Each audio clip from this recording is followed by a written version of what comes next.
یہ باتیں اللہ نے کی ہوتی، پھر آپ کہتے ہیں اللہ میاں صرف باتیں کر رہے ہیں. اللہ میاں نے کہا میں دعا قبول کرتا ہوں. قبول کیسے کرتا ہوں یہ بھی تو اللہ میاں نے کہا نا. پورے قرآن میں واقعات بتا دیے کہ کیسے قبول کرتا ہوں. یعقوب علیہ السلام نے دعا مانگی نہیں ہوگی میرا بچہ واپس مل جائے، تو کیا مل گیا ان کو؟ نہیں ملا. یوسف علیہ السلام پریشانیوں میں آئے، برائی سے بچے، زنا کی ان کو دعوت دی گئی، بچے، تو بچنے کے نتیجے میں اور پریشانیوں میں چلے گئے، جیل میں چلے گئے. ساری زندگی ان کی کہاں گزری؟ جیل میں گزری. تو قبول ہونے کا یہ مطلب ہی نہیں ہے جو آپ سمجھ رہے ہیں. اگر دعائیں ایسے قبول ہوتی تو سارے کافر ہر وقت اللہ سے دعائیں مانگ رہے ہوتے بیٹھ کے. وہ کہتے ہیں یار ہمیں ضرورت ہی نہیں کچھ کرنے کی، ادھر دعا مانگو ادھر قبول ہو جاتی ہے. تو یہ ہے، یہ کہ جب دیکھو ایک بات خوب اچھی طرح ذہن میں رکھو، کچھ چیزیں ایسی ہوتی ہیں جو دلائل سے ان کا حقیقت ہونا ثابت ہو جاتا ہے. جب ایک چیز کا دلیل سے برحق ہونا ثابت ہو جائے تو پھر اس پہ اٹھنے والے ہر قسم کے اشکالات کا جواب ضروری نہیں ہے. مثال کے طور پر آپ کو دلائل سے کسی نے ثابت کر دیا کہ ماں باپ یہ آپ کے ابا ہیں، یہ آپ کی امی ہیں، اور یہ بھی ثابت کر دیا کہ ابا اماں خیر خواہ ہی ہوتے ہیں. یہ جب ثابت ہو جائے نا تو پھر ابا اماں اگر آپ کو کوئی کڑوی چیز بھی کھلا رہے ہیں تو پھر ابا اماں کو یہ ثابت کرنے کی ضرورت نہیں ہے کہ بیٹا اس میں تمہارا فائدہ ہے، کیونکہ پھر وہ دلیل دیں گے اس میں تمہارا فائدہ ہے. آپ کہو گے پھر یہ کڑوی کیوں مجھے کھلا رہے ہو، میٹھی کیوں نہیں کھلا رہے مجھے، اور کڑوی کھا رہا ہوں تو مجھے موشن بھی لگ رہے ہیں اس سے. تو ابا اماں کے پاس اتنا ٹائم نہیں ہوتا. وہ کہیں گے جب ایک دفعہ مان لیا نا کہ ہم تمہارے خیر خواہ ہیں تو ہم کوئی خراب چیز تمہیں نہیں کھلائیں گے. ڈاکٹر پر جب آپ نے ایک دفعہ اعتماد کر لیا، پتہ چل گیا کہ یہ ہے ڈاکٹر، تو سوئی لگائے، وہ آپریشن کرے، حتیٰ کہ وہ آپ کی ٹانگ بھی کاٹ کے باہر پھینک دے. تو یہ قصائی پہ تو اعتراض ہوگا کہ یار تو کہہ رہا تھا میں تیرا خیر خواہ ہوں، تو نے میری ٹانگ کاٹ دی. لیکن ڈاکٹر اگر وہ صحیح ڈاکٹر ہے، دلائل سے ثابت ہو جائے، تو پھر اس پہ اعتراض نہیں ہوگا. اس کی مثال ایسے ہے جیسے ہم سے غیر مسلم لوگ اعتراض کرتے ہیں کہ اسلام میں اسلام کے یہ حکم غلط ہے، یہ حکم غلط ہے، یہ حکم غلط ہے. ہم ان سے کہتے ہیں فرض کر لو اس سے اسلام کا غلط ہونا ثابت ہو گیا، تو پھر ہم کیا کریں؟ اسلام چھوڑ دیں؟ پھر ہم جس چیز کی طرف جائیں گے وہ تو اسلام سے بھی زیادہ، اگر فرض کر لو اسلام کو غلط مان لیتے ہیں تو وہ جس چیز کی طرف ہم جائیں گے وہ تو اسلام سے بھی زیادہ غلط ہے. یعنی ایک آدمی کہہ رہا ہے کہ تمہارے ابا تمہارے خیر خواہ نہیں ہے تمہارے، تو آپ کیا کہیں گے؟ ٹھیک ہے میں ابا کو چھوڑ دوں، تو تجھے اپنا ابا بنا لوں، پھر میں تو میرا کچھ لگتا ہی نہیں ہے. ایک دفعہ کچھ کیا ہوا، عیسائیوں کی طرف سے یا کسی اور مذہب کی طرف سے کچھ اشکالات آئے. انہوں نے کہا اسلام پہ ان کو کچھ اشکالات ہیں. میں نے کہا میں ان اشکالات کا جواب دوں گا، لیکن ایک مثال ہے کہ اگر آپ کو وہ جواب نہیں ملتا تو کیا میں عیسائی ہو جاؤں؟ کیا عیسائیت پر اشکالات نہیں ہے کیا؟ تو یہ دنیا میں ہو نہیں سکتا کہ ہر چیز 100% ہر چیز آپ کی سمجھ میں آ جائے. جب کچھ بیسک چیزیں جب سمجھ میں آ جاتی ہیں تو پھر آگے ہتھیار ڈالنے پڑتے ہیں آپ کو کہ بھئی آگے وہ سمجھ میں آئے نہ آئے، آپ نے یہ ماننا پڑتا ہے کہ جو چیز سمجھ میں آ جائے ٹھیک ہے، نہیں آئے تو بھئی میرا علم کیا ہے؟ ناقص ہے. پہلی بات یہ کہ یہ جو انہوں نے لکھا کہ اللہ تعالیٰ نے اسلام نے کچھ باتیں کی ہیں، دعائیں قبول ہوتی ہیں، قدم بڑھاؤ اللہ تمہارا ساتھ دیں گے، اللہ تمہیں جو ہے نا تم 2 قدم بڑھاؤ گے اللہ 4 قدم بڑھائے گا. تو اگر اس سے غلط ہونا ثابت ہو گیا تو یہ کیا مطلب؟ اللہ ہے نہیں کیا؟ یہ کائنات خود بخود بنی ہے، یہ ثابت ہونا چاہتا ہے اس سے. دوسرا اللہ ہے تو کیا مطلب؟ وہ جھوٹ بولتا ہے معاذ اللہ، اس نے یہ غلط باتیں کی ہوئی ہیں. ظاہر ہے یہ بھی نہیں ہو سکتا، اللہ کیوں غلط باتیں کرے گا؟ یا اسلام کا غلط ہونا ثابت ہو جائے گا تو پھر کون صحیح ہے؟ کیا ایتھیس لوگ صحیح ہیں جو جن کے پاس کوئی صحیح اور غلط کا کرائٹیریا ہی نہیں ہے، معیار ہی نہیں ہے ان کے پاس؟ تو پھر تو یہ انسان اور گدھے گھوڑوں میں کوئی فرق رہے گا نہیں. پھر تو یہ کائنات یہی آئے گا جو ایتھیس کہتے ہیں خود بخود بنی ہے. تو وہ آپ یعنی ایک اشکال سے نکل کے بھاگیں گے اور اس کے بڑے اشکالات کے جال میں آپ پھنس جائیں گے. تبھی یہ جو ایتھیس لوگ ہیں نا جو کہتے ہیں کہ ان کی سمجھ میں یہ نہیں آتا کہ یہ کائنات تو خود سے بن نہیں سکتی تو اللہ خود سے کیسے بن گیا، یہ بڑا اشکال دہرایا جاتا ہے. ہم ان سے کہتے ہیں کہ آپ کو یہ سمجھ میں نہیں آ رہا کہ اللہ ہمیشہ سے کیسے ہے، اور اس کی بیس پہ آپ اللہ کا انکار کر کے اس کائنات کو ہمیشہ سے مان رہے ہو. یہ سمجھ میں آ رہا ہے آپ کے کہ یہ ہمیشہ سے ہے، حالانکہ یہ زیادہ بڑا اعتراض ہے. یہ تو مادی چیز ہے، اس میں تو چینجر کے بغیر چینجنگ نہیں ہو سکتی، تو کریٹر کے بغیر یہ کریٹ کیسے ہو گئی؟ تو جب بھی کوئی اسلام پہ اعتراض کر رہا ہوتا ہے نا، ایک اعتراض کر کے وہ اس سے بڑے اعتراض کے جال میں پھنس رہا ہوتا ہے. تو آپ کو اپنی عقل کے گھوڑے وہاں روکنے پڑتے ہیں. آپ کہتے ہو یار کچھ چیزیں ایسی ہیں جو جہاں عقل ہماری رسائی کرتی ہے، اور کچھ چیزیں ایسی ہیں وہاں ہمیں ہتھیار ڈالنے پڑتے ہیں. تو یہ نہیں ہو سکتا کہ کائنات خود سے بنی ہے، یہ بھی نہیں ہو سکتا کہ جس نے بنایا ہے اس نے انسانوں کو آزاد چھوڑ دیا ہو، کوئی ہدایت نہ دی ہو، اور یہ بھی نہیں ہو سکتا کہ وہ ہدایت اسلام کے علاوہ کوئی اور ہو، کیونکہ وہ قانون ہمیں ہدایت اسلام میں ہی ملتی ہیں، اس کے علاوہ کہیں اور نہیں ملتی. اب اگر اسلام ایک بات کہہ رہا ہے تو اس کا ظاہر آپ کی سمجھ میں نہیں آ رہا، تو بھائی پھر آپ دوسری آیتیں اور دوسری احادیث اور قرآن کی دوسری آیتیں ملا کے دیکھو گے تو آپ کو اس کا مطلب سمجھ میں آئے گا. اللہ نے یہ باتیں کی ہی نہیں ہے. جو کہہ رہے ہیں نا اسلام تو باتیں کرتا ہے، عملی طور پر تو کچھ نظر نہیں آتا. یہ بہت سے لوگوں کو اشکال ہوتا ہے, کتنی زیادہ تر عاشقوں کے ساتھ ایسا ہوتا ہے. ایک عاشقہ تھی, ڈاکٹر پہ عاشق ہو گئی تھی, یہ 10 سال پرانی بات ہے, اب سمجھ میں نہیں آئے گا کس کی بات ہو رہی ہے. اس نے مجھے بتایا, میں اللہ سے دعائیں مانگ مانگ کے تھک گئی. وہ ہاؤس جاب میں اس کے ساتھ جاب کرتا تھا نا, وہ لڑکا بھی ڈاکٹر بنا تھا, یہ بھی ڈاکٹر بننی تھی. مجھے اس سے عشق ہو گیا, میں دعائیں مانگ مانگ کے تھک گئی, اللہ دے ہی نہیں رہا. تو کہاں ہیں وہ دعائیں, کہاں ہیں وہ سب چیزیں جو اللہ نے وعدے کی ہیں؟ تو کچھ بھی نہیں ہے, ایسی ہی باتیں ہیں. کچھ لوگ کیا کرتے ہیں, ہمارے محلے میں ایک صاحب بیمار ہو گئے, تو ان کو کسی نے بتایا کہ یہ وظیفہ پڑھو, قرآن کی یہ آیتیں پڑھو, ٹھیک ہو جائیں گے تمہارے ابا. وہ سارا دن پڑھتے تھے, آیت کریمہ بھی پڑھی, وہ پھر ابا کا پھر بھی انتقال ہو گیا. اور انتقال بھی ایسے ہوا کہ ڈاکٹروں نے کہا تھا کہ احتیاطاً آپریشن کروا لیں آپ. ویسے وہ ٹھیک ٹھاک تھے, احتیاطاً آپریشن کے چکر میں گئے اور نکلے ہی نہیں آپریشن تھیٹر سے ہی, ان کی ڈیڈ باڈی ہے. اچھے بھلے ہنستے کھیلتے گئے تھے, وہ آپریشن ہی ناکام ہو گیا. تو انہوں نے کہا ہم نے تو اتنے وظیفے پڑھے. تو بھائی اللہ میاں نے اگر یہ کہا ہوتا نا کہ میں دعا اس طرح سے قبول کروں گا کہ جس کو ٹھیک ہونے کی دعا مانگو گے ٹھیک ہو جاؤ گا, تو پھر لوگ مرتے کیا؟ پھر تو انسان کی عمریں سب کی 90 سال لازمی عمر ہوتی, کیونکہ کون بوڑھا نہیں ہے جس کے لیے, کون بیمار نہیں ہے جس کے لیے پیچھے دعائیں نہیں مانگی جاتی. دعا کا مطلب ہمیں یہ بتایا گیا ہے کہ تم نے اپنا کیس فائل کر دیا اللہ کے دفتر میں, اپنی ذمہ داری تمہاری ہو گئی ہے پوری. بڑا آفیسر بیٹھا ہوتا ہے نا, تو آپ جاتے ہیں اس سے کوئی ریکویسٹ کرتے ہیں, کہتے ہیں بھائی یہ پروسیس ہے, اس کو فالو کرو, اور اپنی فائل یہاں ویزے کے لیے آپ نے اپلائی کر دیا نا, ٹھیک ہے, آپ کی ذمہ داری کیا ہو گئی, پوری ہوگی. آپ کو انٹرویو کے لیے بلایا جائے گا, ہم نے ویزا دینا ہوگا دیں گے, نہیں دینا ہوگا نہیں دیں گے. تو ہم نے اپنی ذمہ داری پوری کر لی ہے. باقی اللہ کا کام ہے, وہ اس طرح سے دعا قبول کرتا ہے یا اس طرح سے دعا قبول نہیں کرتا. لیکن اس نے کہا میں قبول کرتا ہوں, کیا مطلب؟ پھر اس نے قبول کرنے کا مطلب ہمیں بتایا ہے. بعض دفعہ میں وہی چیز تمہیں پکڑا دوں گا جو تم چاہ رہے ہو, بعض دفعہ اس کا کوئی آلٹرنیٹ میں تمہیں دے دوں گا, بعض دفعہ کوئی مصیبت آنے والی ہوگی, وہ مصیبت میں تم سے ٹال دوں گا. کچھ بھی نہیں, آخری درجہ حدیث میں آتا ہے, اس کے بدلے میں اجر دے دوں گا جو آخرت میں ملے گا تمہیں. اب جس کو آخرت پر ایمان ہوگا وہ مان لے گا, جس کو نہیں ہوگا تو اللہ کہتے ہیں جاؤ نہ مانو. پھر تو بدماشی تھوڑی اللہ کے سامنے کسی کی. کوئی کہتا ہے یار آخرت میں کیوں, مجھے دنیا میں چاہیے. اللہ کہتے ہیں تم آخرت کو نہیں مانتے تو جاؤ تم. تو یہ اللہ میں باتیں یہ والی کی ہیں جو میں آپ کو بتا رہا ہوں. ان باتوں میں اللہ پورا نہ اتر رہا ہو تو پھر آپ بات کرو. اور یہ بھی آپ کی بات ہے کہ آپ کو پوری ہوتے ہوئے نظر نہیں آ رہی. ہم نے اپنی زندگی میں اپنی دعاؤں کو پورا ہوتا ہوا, میرے کتنے مسائل حل ہوئے ہیں الحمدللہ. آج تک جتنے مسائل میں میں نے اپنے آپ کو ڈالا ہوا ہے آپ سوچ سکتے ہو. سلیمان علیہ الصلوۃ والسلام کو اللہ نے پرندوں کی بولیاں سکھائی, چیونٹیوں کی باتیں تک سن لیا کرتے تھے. تو ایک دفعہ سلیمان علیہ السلام اپنا لاہو لشکر, ہواؤں کو مسخر کر دیا. یہ سب ہوا کیسے؟ ہوا ایسے کہ سلیمان علیہ السلام بھی تھے بہت زیادہ عبادت گزار. آپ نے جہاد کے لیے گھوڑے پالے ہوئے تھے, ان کو دیکھ رہے تھے بڑی خوشی سے. دیکھا بھائی ماشاء اللہ, گھوڑے تو ایسی چیز ہے نا, آدمی بڑا اچھا لگتا ہے جب گھوڑے کو دیکھتا ہے. بائکیں دیکھنے میں وہ مزہ نہیں ہے. آج لوگ بائکیں دیکھیں, واہ بھائی 125 ہے بھائی, ویلی لگا رہا ہے بھائی. گھوڑے پہ بیٹھ کے ویلی لگاؤ پھر پتہ چلے گا. تو سلیمان علیہ الصلوۃ والسلام اپنے گھوڑوں کو دیکھ کے کیا ہو رہے ہیں, خوش. اللہ نے مجھے اتنے گھوڑے دیے دشمن پہ حملہ کرنے کے لیے. اتنے مگن ہوئے اس دولت کو اور مال کو دیکھ کے کہ آپ کی عصر کی یا تو نماز قضا ہو گئی یا کوئی اس وقت معمول تھا ذکر کا وہ معمول قضا ہو گیا. سلیمان علیہ السلام کو پریشان ہوئے کہ اے اللہ یہ تو جہاد کے گھوڑے تھے, میں ان میں مشغول ہوں تو تیری یاد سے غافل ہو جاتا ہوں, اور اگر تجھے یاد رکھوں تو ان گھوڑوں کی خبر گیری کون کرے گا. بات نہیں آئی سمجھ میں. بلکہ اس سے پہلے کیا کیا, آپ کو غصہ آیا کہ میں ان گھوڑوں میں مشغول ہو کر اللہ کی یاد سے غافل کیوں ہو گیا. حکم دیا کہ سارے گھوڑے ذبح کر ڈالو. کیا کر دو؟ یہ مال ہے جس نے مجھے اللہ کے ذکر سے غافل کیا. سارے گھوڑے کیا کر دیے, ذبح کر دیے.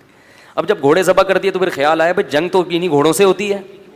غلط تو نہیں کہہ رہا, جنگ کس سے ہوتی ہے؟ گھوڑوں سے, میزائلوں سے, اسلحے سے, ٹینکوں سے. یہ میں اس لیے کہہ رہا ہوں کہ بعض لوگ سمجھتے ہیں کہ جنگ جذبے سے ہوتی ہے, کہتے کچھ بھی نہیں ہو کود جاؤ. ایسا نہیں ہوتا, جذبے کے ساتھ چیزیں بھی چاہیے, ٹھیک ہے نا.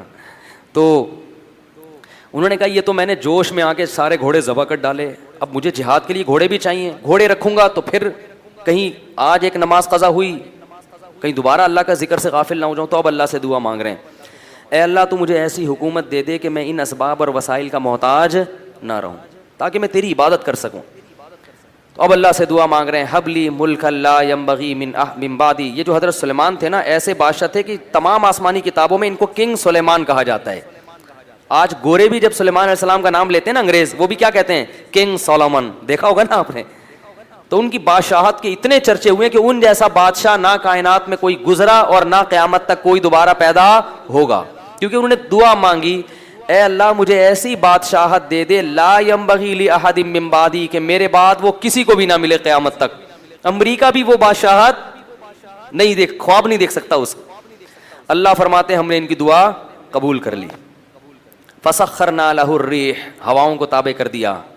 بھائی ہوا جہاں بولو گے ہوا اٹھا کے آپ کو لے جائے گی۔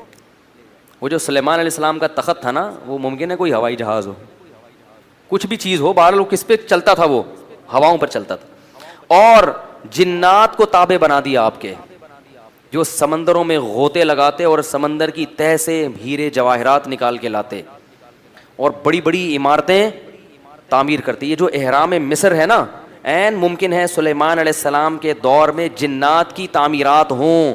تبھی تو یہ دنیا کا ایک عجوبہ ہے کہ بغیر جوڑ کے اتنی بڑی بڑی دیواریں پہاڑ کی چوٹی پہ لے کر کون گیا تھا؟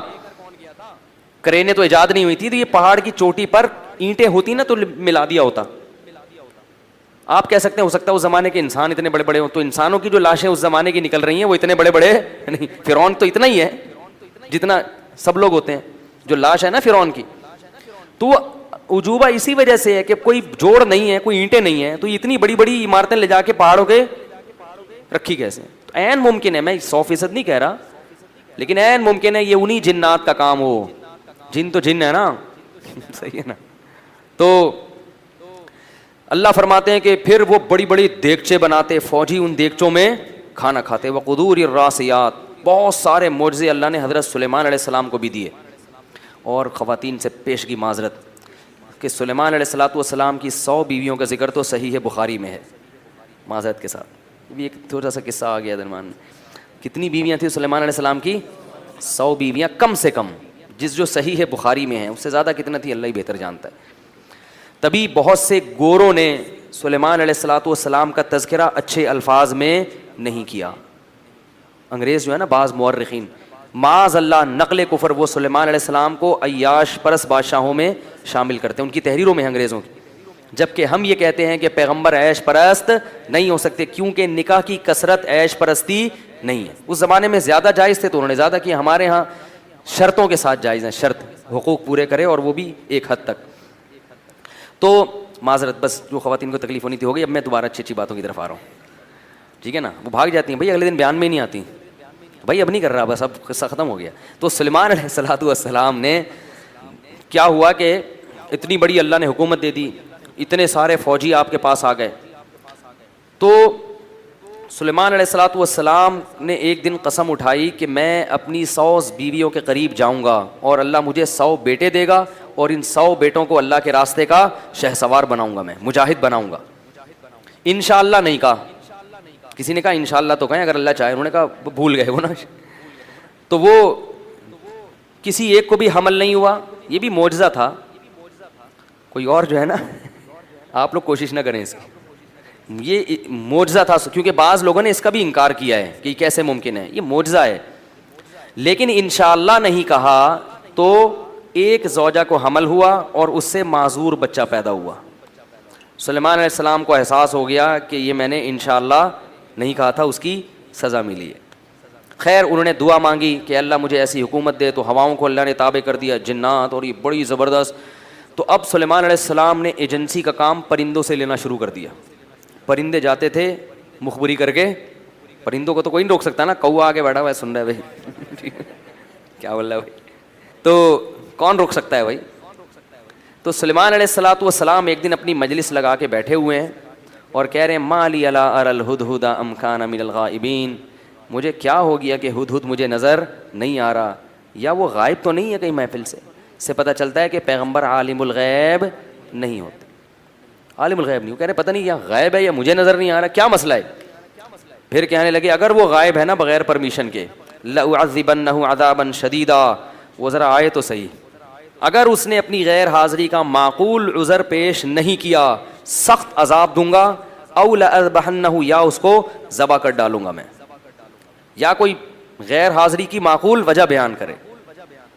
تو ابھی تھوڑی دیر ٹھہرے ہی تھے کہ ہدہد صاحب تشریف لائے اور اپنی رپورٹ انہوں نے پیش کی۔ وقت بہت زیادہ ہو گیا ہے یہ ہدہد کی رپورٹ انشاءاللہ اس بہانے آپ کل آ بھی جائیں گے. ہم جب بچے تھے نا تو وہ ادھر ادھر ڈرامے آیا کرتے تھے, اللہ معاف فرمائے ہم نے توبہ کر لی, لیکن اس میں ایک ڈرامہ آتا تھا, وہ کوئی تاریخی ڈرامہ تھا, شاہین. اس ڈرامے میں یہ دکھایا گیا کہ وہ جو بدر بن مغیرہ تھا نا, جو ہیرو تھا ڈرامے کا, اس کو لٹایا گیا, وہی اصل ہیرو تھا, اور تلوار سے نا اس کی گردن اڑانے کے لیے اس کو لٹایا, تو تلوار اٹھا کے جیسے ہی اس کی گردن کے قریب لائے, ڈرامہ اینڈ ہو گیا. اللہ بھائی, ارے بھائی 2 منٹ اور چلا دیتے یار, پتہ تو چلے کہ گردن اڑی کہ نہیں اڑی ہے بھائی.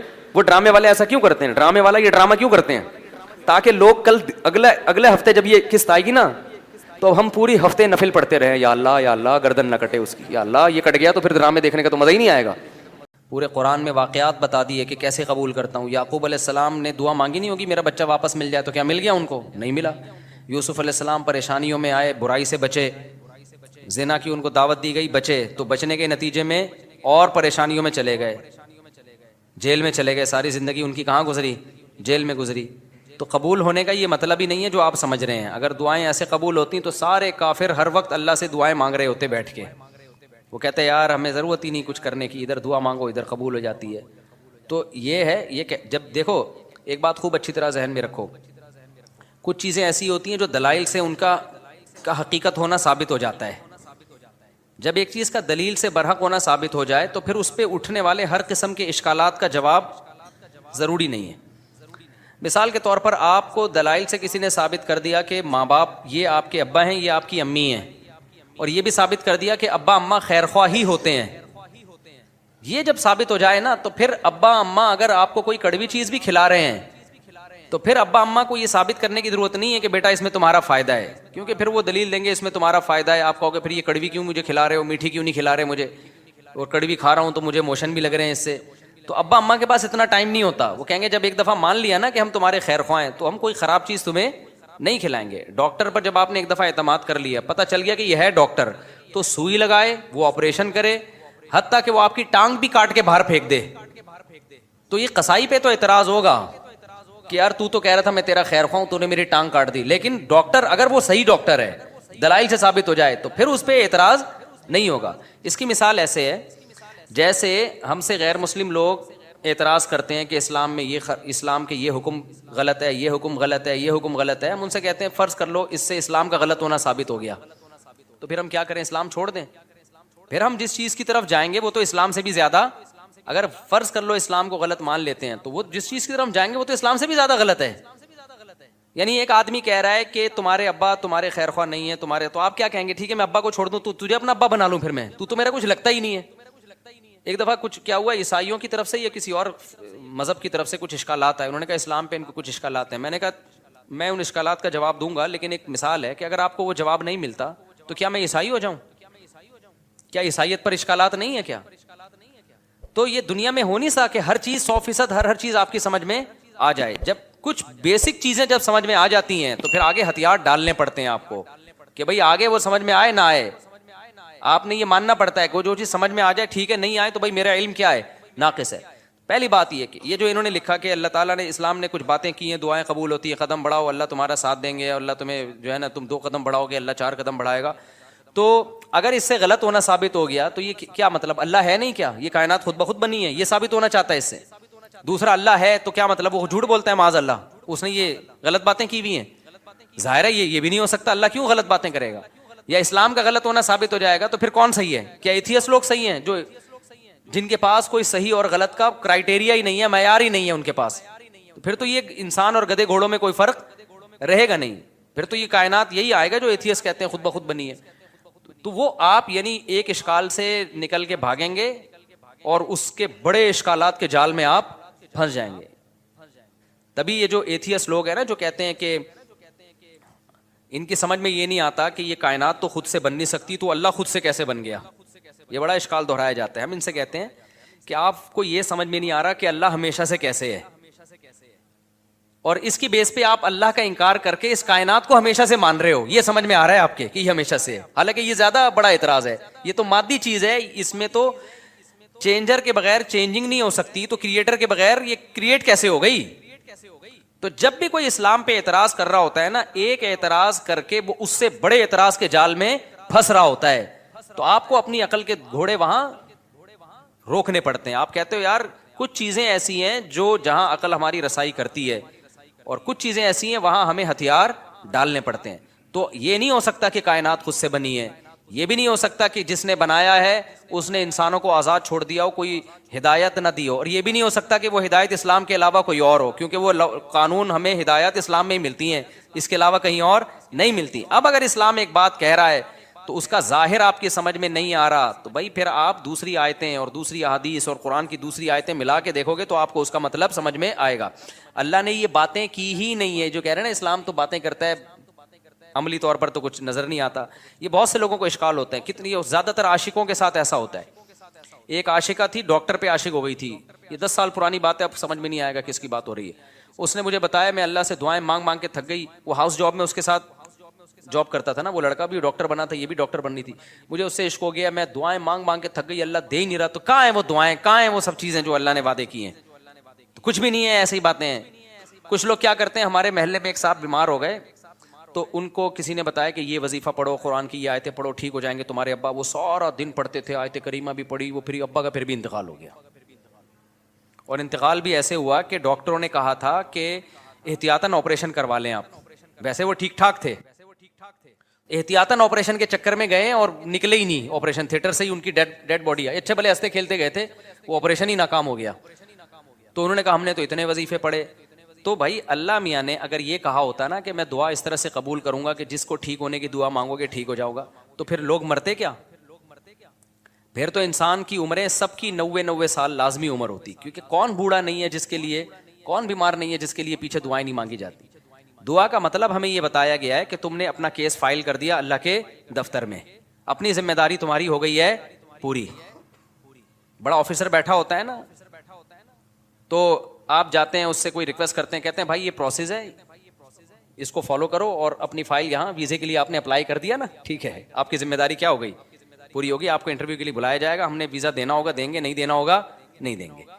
تو ہم نے اپنی ذمہ داری پوری کر لی ہے. باقی اللہ کا کام ہے، وہ اس طرح سے دعا قبول کرتا ہے یا اس طرح سے دعا قبول نہیں کرتا. لیکن اس نے کہا میں قبول کرتا ہوں، کیا مطلب؟ پھر اس نے قبول کرنے کا مطلب ہمیں بتایا ہے. بعض دفعہ میں وہی چیز تمہیں پکڑا دوں گا جو تم چاہ رہے ہو، بعض دفعہ اس کا کوئی آلٹرنیٹ میں تمہیں دے دوں گا، بعض دفعہ کوئی مصیبت آنے والی ہوگی وہ مصیبت میں تم سے ٹال دوں گا. کچھ بھی نہیں، آخری درجہ حدیث میں آتا ہے اس کے بدلے میں اجر دے دوں گا جو آخرت میں ملے گا تمہیں. اب جس کو آخرت پر ایمان ہوگا وہ مان لے گا، جس کو نہیں ہوگا تو اللہ کہتے ہیں جاؤ نہ مانو. پھر تو بدماشی تھوڑی اللہ کے سامنے کسی کی. کوئی کہتا ہے یار آخرت میں کیوں، مجھے دنیا میں چاہیے. اللہ کہتے ہیں تم آخرت کو نہیں مانتے تو جاؤ تم. تو یہ اللہ میں باتیں یہ والی کی ہیں جو میں آپ کو بتا رہا ہوں. ان باتوں میں اللہ پورا نہ اتر رہا ہو تو پھر آپ بات کرو. اور یہ بھی آپ کی بات ہے کہ آپ کو پوری ہوتے ہوئے نظر نہیں آ رہی. ہم نے اپنی زندگی میں اپنی دعاؤں کو پورا ہوتا ہوا، میرے کتنے مسائل حل ہوئے ہیں الحمدللہ. آج تک جتنے مسائل میں نے اپنے آپ کو ڈالا ہوا ہے آپ سوچ سکتے ہو، جتنی ذمہ داریوں میں ڈالا ہوا ہے نا ہم نے اپنے آپ کو. ہمارے تو سارے مسائل بھائی دعاؤں سے ہی حل ہو رہے ہیں. سارے مسئلے اللہ کا شکر ہے ہمارے دعاؤں سے حل ہو رہے ہیں. بلکہ مجھے تو ڈر لگتا ہے کہ اللہ ہم سے کہے گا تمہارا عمل تو کچھ بھی نہیں ہے، سارے مسئلے ہم نے تمہارے کیا کر دیے، حل کر دیے. تو یا تو بھائی آپ نے کچھ ایسے مسئلے بنائے ہوئے ہیں جو مسئلے ہیں نہیں، وہ آپ کے اپنے بنائے ہوئے مسئلے ہیں، یا پھر آپ نے اللہ پر کو یہ جو ہم کہتے ہیں نا یہ کروں تو یہ پورا ہو جائے، اس کا مطلب اللہ آپ ہیں اور اللہ کیا ہے، آپ کا بندہ ہے. پھر وہ اگر آپ یہ چاہتے ہو نا میں یوں کہوں اور اللہ یوں کر دے تو پھر تو اللہ آپ بن گئے نا. بھائی جس کا آرڈر چلتا ہے، جس کی بات 100% مانی جاتی ہے، باس تو وہ ہوتا ہے. کیا خیال ہے؟ تو پیغمبروں کی سیرت قرآن نے جو اتنی لمبی لمبی سیرت بیان کی، موسیٰ علیہ السلام کے بارے میں بتایا کہ بنی اسرائیل کو وعدے کرتے رہے کہ اللہ تمہیں غلبہ دے گا، اللہ تمہیں. بنی اسرائیل نے ایک دن تنگ آ کے کیا کہا ہے، اوذینا من قبل ان تأتینا ومن بعد ما جئتنا. اے موسیٰ تیرے آنے کا کوئی فائدہ نہیں ہوا، آنے سے پہلے بھی ٹینشن تھی، آنے کے بعد بھی ٹینشن. موسیٰ علیہ السلام نے کیا کہا، عسیٰ ربکم ان یرحمکم، امید ہے اللہ رحم کرے گا، امید ہے اللہ کیا کرے گا، رحم کرے گا. اور بالکل اینڈ میں لے جا کے نا جب بنی اسرائیل نے کہا اب تو مر ہی گئے، بالکل دریا کے کنارے کھڑے ہوئے کہہ رہے ہیں اب تو بس مارے گئے. موسیٰ علیہ السلام اس وقت بھی کیا کہہ رہے ہیں، بھائی اللہ میرے ساتھ ہے. اس وقت یہ بھی نہیں کہا مدد کرے گا، ساتھ ہے، جو ہو رہا ہے ہمارے حق میں بہتر، بھلے شہادت دے دے یہاں پہ، ٹھیک ہے نا، بھلے شہادت دے دے لیکن میرے ساتھ اللہ ہے. میں اس کو ناکامی نہیں سمجھتا، جو بھی میرے ساتھ ہو رہا ہے میں اس کو ناکامی نہیں سمجھتا.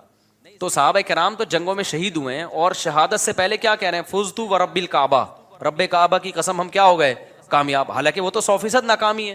جو آدمی موت کے منہ میں جا رہا ہے اس کے تو سارے پروگرام ہی ضائع ہو گئے نا، اس کے تو سارے ویژن کی ایسی کی تیسی ہو گئی. لیکن وہ مرتے ہوئے کیا کہہ رہے ہیں کہ ہم کامیاب ہو گئے. وجہ کیا ہے کہ بھائی جو اللہ اب ہمارے ساتھ کر رہا ہے ہمیں یقین ہے کہ وہ ہمارے حق میں بہتر ہی ہو رہا ہے، ہمارے حق میں برا نہیں ہو رہا. تو آپ کو اپنے آپ کو اللہ کا بندہ بنا کے زندگی گزارنی ہے. جس طرح سے ابھی آپ چاہتے پوری کرنا چاہ رہے ہیں نا، اس کے لیے اللہ نے جنت رکھی ہے. وہاں بٹن دباتے ہی سب کچھ ہو جائے گا. صحیح ہے نا؟ وہاں دعا کا ظاہر قبول ہوگا. وَلَكُمْ فِيهَا مَا تَشْتَهِي أَنفُسُكُمْ. اللہ نے جو باتیں کی ہیں نا، کہہ رہے ہیں اللہ جو باتیں کرتے ہیں وہ ہوتی تو نظر نہیں آ رہی.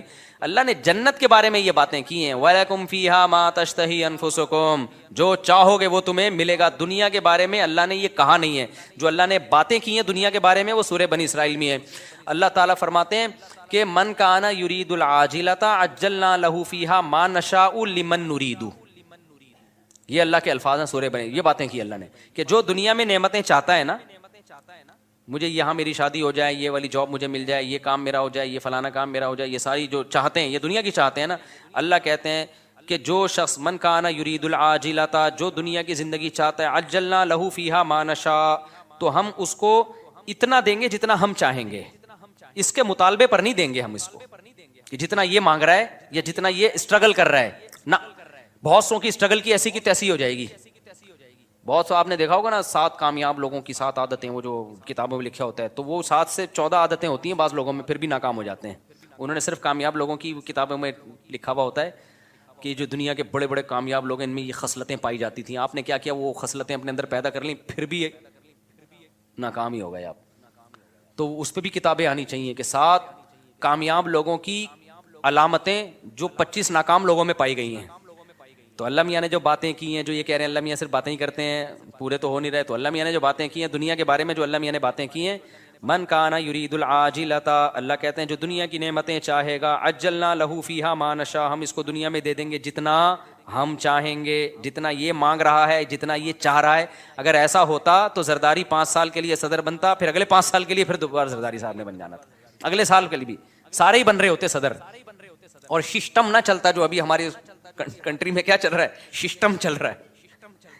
دوسرا اللہ فرماتے ہیں لمن نریدو، فرمائے یہ تھوڑا بھی اس کو ملے گا جس کو ہم چاہیں گے، جتنا ہم چاہیں گے، جس کو ہم چاہیں گے. یہ ہے یہاں پہ دنیا کی بات. آخرت کی اللہ فرماتے ہیں ومن اراد الآخرۃ وسعى لها سعيها وهو مؤمن فاولئک کان سعیهم مشکورا. جو آخرت چاہے گا اور اس کی قواعد پورے کرے گا، ان کو ان کی محنت سے یقینی بھی ملے گا اور زیادہ بھی ملے گا.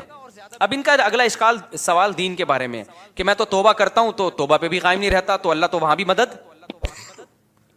بھائی یہ کہہ رہے ہیں میں گناہ سے توبہ کرتا ہوں پھر توبہ ٹوٹ جاتی ہے، تو اللہ تو مدد کرے نا، میں جب توبہ کروں تو قائم رکھنے کی توفیق دے مجھے. پھر یہ بہت سے لوگوں کے ساتھ ہوتا ہے یہ.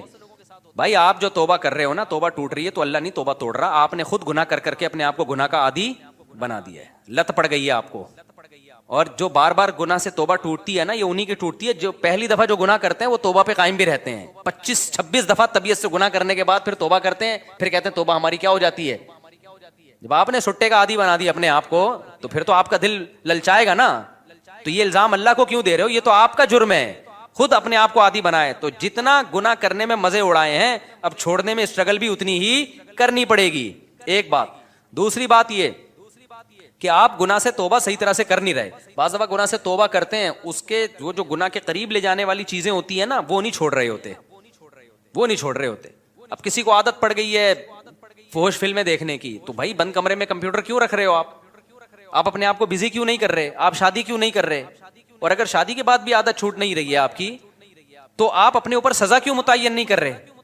آپ گناہ کرتے ہو تو سزا تو دو نا اپنے آپ کو. ایسے ہی کیوں چھوڑ رہے ہو آپ اپنے آپ کو؟ آپ کا بچہ 1 دفعہ غلطی کرے گا، 2 دفعہ، پھر تیسری دفعہ میں آپ کیا دو گے؟ سزا دو گے نا آپ اس کو. فوج میں 1 غلطی ہوگی، فوجی دوسری غلطی کرے گا، پھر کورٹ مارشل ہوگا اس کا. دنیا میں کہیں بھی وداؤٹ پنشمنٹ جو ہے کہیں بھی سسٹم نہیں چلتا. سسٹم تو چل سکتا ہے، سسٹم نہیں چلتا. تو آپ گناہ کو چھوڑنے کی پراپر کوشش کرو. بڑے بڑے لوگ، 100 آدمیوں کے قاتل نے پکی ڈھکی توبہ کر لی تھی، جس کو قتل کی عادت پڑ گئی تھی. بڑے بڑے لوگ ولی اللہ گزرے، سارے ہم پیدائشی ولی اللہ تھوڑی تھے. تو خاندانی طریقے سے گناہ سے توبہ کی کوشش کرو. اس کا فائدہ کیا ہوگا؟ ایک دم نہیں چھوٹے گا تو آہستہ آہستہ چھوٹ جائے گا. اور دوسری بات یہ کہ جو اللہ کہہ رہا ہے کہ میں تمہارا ہاتھ تھاموں گا، اس نے تھامنے کا مطلب کیا بتایا ہے؟ اس نے کہا توبہ کر لو نا، معاف کر دوں گا، اس سے بڑا آپشن اور کیا ہے؟ بھلے دوبارہ ہو جائے، صحیح ہے نا؟ دوبارہ ہونے سے پرانی توبہ کینسل نہیں ہوگی. اور کیا چاہیے بھائی؟ ایک گناہ آپ سے ہو گیا، آپ نے گڑ گڑا کے توبہ کی، توبہ کرتے ہوئے نیت تو آئندہ دوبارہ نہیں کروں گا، پھر اسباب بھی اختیار کیے کہ نہ ہو، غلطی سے ہو گیا، تو فوراً تھوڑی اللہ جہنم میں ڈال رہا ہے آپ کو پھر توبہ کا موقع دے رہا ہے. آپ توبہ کرو. تو آپ مایوس کیوں ہو رہے ہو؟ ہمارے ایک دوست تھا بہت گناہوں میں ملوث ہو گیا تھا، تو میں نے اس کو کہا توبہ کرو، ایک بزرگ کے پاس لے گیا، اس نے توبہ کی، دوبارہ اس سے غلطی ہو گئی. مجھے کہتا ہے یار پھر توبہ کی، پھر میں لے گیا، میں نے کہا بھائی بیٹھا کر یہاں اللہ والوں کے پاس، پھر دو دوستوں میں بیٹھنا، پھر توبہ غلطی ہو گئی، پھر میں لے گیا، ایک بزرگ تھے ان کے پاس لے گیا، یار ادھر بیٹھا کر اللہ اللہ کچھ سنا کر. کہہ رہا ہے یار اب تو مجھے اب توبہ کرتے ہوئے شرم آ رہی ہے، اللہ میں بھی بولے گا گناہ کرتا ہے پھر توبہ کر رہا ہے. تو میں نے کہا کمبخت، شرم توبہ توڑتے ہوئے آنی چاہیے، کرتے ہوئے نہیں آنی چاہیے. توبہ توڑتے ہوئے شرم آنی چاہیے کہ کتنی گڑ گڑا کے اللہ سے توبہ کی تھی، اب نہیں کروں گا، بے شرم بن کے دوبارہ کیا کر رہا ہے؟ جو شرم ادھر آنی چاہیے تھی وہاں آ نہیں رہی، جہاں نہیں آنی چاہیے وہاں آ رہی ہے شرم. تو اللہ میاں کے سامنے یہ آزار قیامت کے دن نہیں چلیں گے. تو اس لیے بھائی بار بار ہو رہا ہے، بار بار توبہ کرو. اللہ میاں نے آپشن رکھا ہوا ہے، تبھی یقینی جہنمی کسی گناہگار کو نہیں کہا جا سکتا. عین ممکن ہے آپ کی اس اسٹرگل کی بیس پہ اللہ کہے چل بھائی کوشش میں لگا ہوا تھا، تو بھائی آپ اسٹرگل میں لگے رہو، مایوسی کی باتیں مت کرو. ہم اللہ کے بندے ہیں، غلام ہیں، ہم اس زمین کے باپ نہیں ہیں. مغفرت کے دروازے کس کے ہاتھ میں ہیں؟ تو جھکے رہو گے اللہ کے سامنے، لگے رہو گے. ہو سکتا ہے اللہ ویسی کسی فرشتے کو بولے اس کو ٹھڈا مار کے جنت میں بھیج کے تو جنت میں جانے والا بنتا نہیں تھا بنتا نہیں تھا، چل جا یار، کیا کرے، کوشش میں لگا ہوا تھا، چل جا جنت. بعض دفعہ ایسے ہوتا ہے نا کہ کوئی چپک جاتا ہے آپ سے، کوئی بھکاری، آپ کو پتا ہے یہ مستحق نہیں ہے، لیکن جان چھڑانے کے لیے آپ کہتے ہیں ایک لات مار کے اس کو 50 روپے دفع ہو یہاں سے، یہ پکڑ پیسے جا. تو ہو سکتا ہے اللہ کی رحمت جوش میں آئے، اللہ کہ توبہ کرتا تو رہتا تھا نا، گناہ پہ ڈٹ تو نہیں گیا تھا نا، اس کو ندامت تو تھی، روتا تو تھا. تو اللہ میاں ہو سکتا ہے کوئی فرشتے سے کہیں اس کو بنتا نہیں ہے اس کا جنت میں جانا، لیکن اس بغیرت کو بولو دفع ہو جنت میں، شاید اللہ کر دے. لیکن اگر یہ اسٹائل ہے نا، جو یہ والا اسٹائل ہے کہ اللہ میاں باتیں کرتے ہیں پوری کرتے نہیں ہیں، میں تو توبہ کی کوشش کر رہا ہوں، ہوتا کچھ بھی نہیں ہے، پھر تو مایوسی ہے. اللہ کے سامنے جو اکڑ گیا تو اللہ کا شیطان اکڑا ہے یار، اتنا پرانا تعلقات اس کے اللہ سے، وہ اکڑا ہی تو تھا، تو اللہ کا کیا بگاڑ لیا اس نے؟ تو اللہ کے سامنے اللہ کے سامنے گنہگار جو تواضع کرنے والا ہو اس کی ویلیو زیادہ ہے، پرہیزگار جو اکڑ دکھانے والا ہو اس کی اللہ کے ہاں ویلیو بولو نہیں ہے. تو کبریائی صرف اللہ کے لیے، تو اللہ کا کچھ نہیں بگاڑو گے ایسے اشکالات کر کے. ایک دفعہ حکیم الامہ مولوی تھانوی رحمۃ اللہ کے پاس ایک پروفیسر آیا، کہتے ہیں مجھے اسلام پہ کچھ اشکالات ہیں. انہوں نے جواب دیے، اس کے اشکال دور ہو گئے. پھر آیا یار مجھے کچھ مزید اشکالات بھی ہیں، انہوں نے وہ بھی جواب دے دیے. پھر آیا، اس کو پھر پتہ چل گیا کہ اس کو اشکالات کی بیماری ہے، اس کو اشکالات نہیں ہے، اس کو ویسی کوئی مسئلہ ہے. تو پھر اس نے آیا کہنے لگا اصل میں یہ ایکچولی اشکال ہے. مولوی تھانوی رحمہ اللہ نے پھر اس کو سمجھایا. پھر 4-5 دفعہ آیا، انہوں نے بولا تیرے جیسے لوگوں کی اسلام کو بالکل ضرورت تھی، تو مرتد ہو جا، دفع ہو جائے یہاں سے. وہ ٹھیک ہو گیا. اس نے کہا میرے سارے اشکالات دور ہو گئے، کیونکہ اس کے دماغ میں یہ بیٹھ گئی تھی، یہ بات تکبر آ گیا تھا کہ گویا اسلام کو میری ضرورت ہے، اور گویا جو ہے نا یہ علماء بیٹھ کے مجھے ہی سمجھاتے رہے بیٹھ کے، اور ایکچولی یہ اور یہ اشکال جب اس کو اس کی اوقات دکھا دی نا کہ جہاں اتنے لوگ جہنم میں جائیں گے 2-4 اور چلے جائیں تو اس سے ہماری صحت پہ کوئی فرق نہیں پڑے گا، جہاں اللہ اتنے لوگوں کو اٹھا کے جہنم کی آگ میں پھینکے گا تو بھی چلا جائے گا، تو کوئی تیرے اشکالات کی حل ہونے کی ضرورت نہیں ہے، مرتد ہو جا. اس کے سمجھ میں آ گیا کہ بھائی اسلام میری ضرورت ہے، اسلام کو میری ضرورت نہیں ہے، مجھے اسلام کی ضرورت ہے. تو بعض دفعہ یہ بھی ہوتا ہے کہ انسان اپنے بارے میں نا بہت زیادہ خوش فہمیوں کا شکار ہو جاتا ہے. بھائی اللہ کے سامنے گڑ گڑائے، جھکے رہے اللہ کے سامنے، تو پروگرام کامیاب ہونے کی چانسز ہیں.